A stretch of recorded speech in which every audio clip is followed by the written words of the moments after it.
Hello students, welcome back to the channel. अगर तुम class 10 biology की प्रिपरेशन कर रहे हो और बोर्ड एग्ज़ाम में आईएमपी एंड रिपीटेड क्वेश्चंस ढूंढ रहे हो तो आज का वीडियो तुम्हारे लिए बहुत हेल्पफुल होने वाला है। इस वीडियो में हम बायोलॉजी के मोस्ट आईएमपी क्वेश्चंस को बोर्ड राइटिंग स्टाइल एक्सप्लेनेशन के साथ समझेंगे, तो वीडियो को एंड तक ज़रूर देखो। चलो स्टार्ट करते हैं। पहला क्वेश्चन है importance of DNA कॉपिंग in reproduction. सबसे पहले समझते हैं डीएनए कॉपिंग क्या होती है।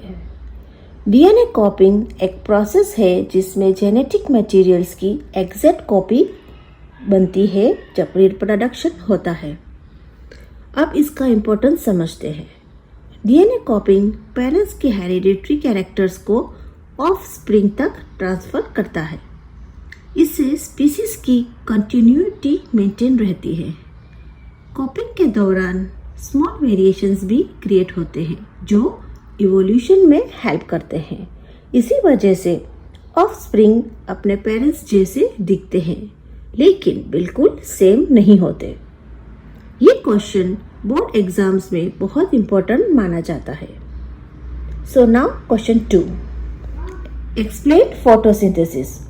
फोटोसिंथेसिस एक बहुत बेसिक और इम्पोर्टेंट बायोलॉजिकल प्रोसेस है। फोटोसिंथेसिस वो प्रोसेस है जिसमें ग्रीन प्लांट्स अपना फूड बनाते हैं।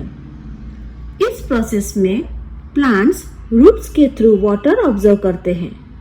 लीव्स स्टोमाटा के थ्रू CO2 लेते हैं। लीव्स में present chlorophyll sunlight energy observe करता है, फिर ग्लूकोज यानी फूड बनाया जाता है और ऑक्सीजन रिलीज होती है। फोटोसिंथेसिस का केमिकल इक्वेशन है CO2 plus water gives glucose plus oxygen presence of sunlight and chlorophyll.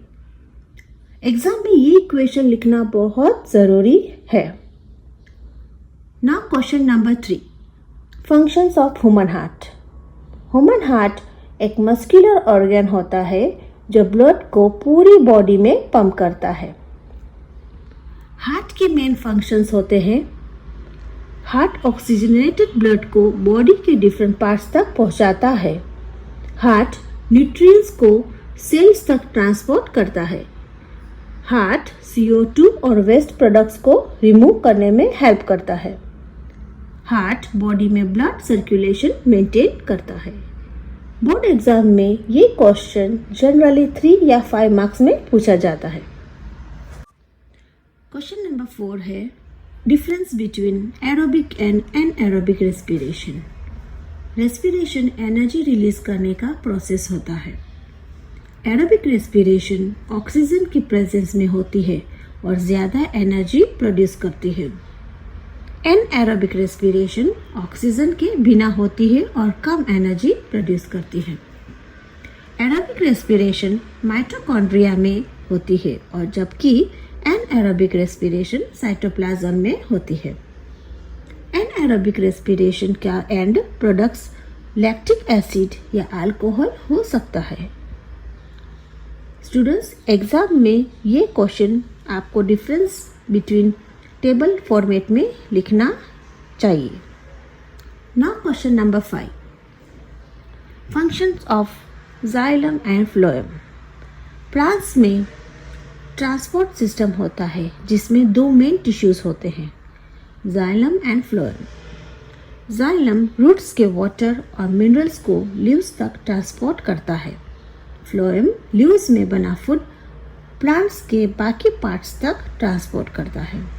ये क्वेश्चन डायग्राम्स के साथ लिखने पर एक्स्ट्रा मार्क्स मिलते हैं। अब आता है question number 6, reflex action. Reflex action एक सडन और ऑटोमेटिक रिस्पॉन्स होता है किसी स्टिमुलस के लिए। जैसे अगर हम गर्म चीज़ को टच करते हैं तो तुरंत हाथ हटा लेते हैं। रिफ्लेक्स एक्शन बॉडी को इंजरी से बचाता है। ये वेरी फास्ट रिस्पॉन्स होता है। Reflex actions mainly spinal cord control करती है। क्वेश्चन 7 है एसेक्सुअल रिप्रोडक्शन। असेक्सुअल रिप्रोडक्शन में सिर्फ एक पेरेंट इन्वॉल्व होता है। इस रिप्रोडक्शन में मेल और फीमेल गैमेट्स का फ्यूजन नहीं होता। इसमें ऑफस्प्रिंग पेरेंट जैसे ही होते हैं। Examples: binary fission, budding, vegetative propagation. ये टॉपिक एग्जाम में बहुत बार पूछा जाता है। अब आते हैं question number 8, Mendel's law of dominance. Mendel के अकॉर्डिंग जब दो अपोजिट ट्रेट्स एक साथ प्रेजेंट होते हैं तो सिर्फ डोमिनेट ट्रेट एक्सप्रेस होता है। एग्जाम्पल: टॉल प्लांट डोमिनेट होता है और शॉर्ट प्लांट रिसेसिव होता है। जब टॉल और शॉर्ट प्लांट क्रॉस होते हैं तो ऑफस्प्रिंग टॉल होता है। क्वेश्चन 9 आता है फूड चेंज। फूड चेंज एक प्रोसेस है जिसमें एनर्जी और न्यूट्रिएंट्स एक ऑर्गेनिज्म से दूसरे ऑर्गेनिज्म तक ट्रांसफर होता है। यह इकोसिस्टम का इम्पोर्टेंट पार्ट होता है। इसको थोड़ा डिटेल में एक्सप्लेन करती हूँ। हर फूड चेंज की शुरुआत प्रोड्यूसर्स से होती है। प्रोड्यूसर्स यूजुअली ग्रीन प्लांट्स होते हैं जो फोटोसिंथेसिस के थ्रू अपना फूड बनाते हैं। उसके बाद फूड चेंज में कंज्यूमर्स आते हैं। कंज्यूमर्स वो ऑर्गेनिज्म होते हैं जो अपना फूड खुद नहीं बना सकते। फूड चेंज में एनर्जी एक लेवल से दूसरे लेवल तक पास होती रहती है। एग्जाम्पल: ग्रास प्रोड्यूसर है, डियर प्राइमरी कंज्यूमर है, टाइगर सेकेंडरी कंज्यूमर है। अब बात करते हैं importance of food change. Ecosystem का बैलेंस मेंटेन करती है। एनर्जी फ्लो को एक ऑर्गेनिज्म से दूसरे ऑर्गेनिज्म तक दिखाती है। पॉपुलेशन कंट्रोल में हेल्प करती है। लिविंग ऑर्गेनिज्म की डिपेंडेंसी को शो करती है। अब आता है question number 10, importance of ozone layer. Ozone layer atmosphere में प्रेजेंट एक प्रोटेक्टिव लेयर होती है जो अर्थ को हार्मफुल अल्ट्रावायलेंट रेस से बचाती है। इसका डिटेल में समझेंगे। ओजोन लेयर मेनली एटमॉस्फेयर के ऊपर पार्ट में होती है।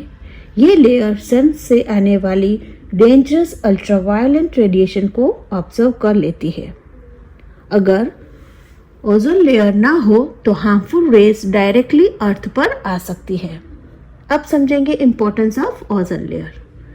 हार्मफुल अल्ट्रावायलेंट रेस से अर्थ को प्रोटेक्ट करती है, डिसीज, स्किन डिसीज और हेल्थ प्रॉब्लम से बचाती है, प्लांट्स और एनिमल्स को डैमेज होने से बचाती है, एनवायरनमेंट और इकोसिस्टम बैलेंस मेंटेन करती है। सो स्टूडेंट्स, ये वीडियो आपको हेल्पफुल लगा हो तो लाइक, शेयर एंड सब्सक्राइब ज़रूर करें। मिलते हैं नेक्स्ट वीडियो में। Till then, take care.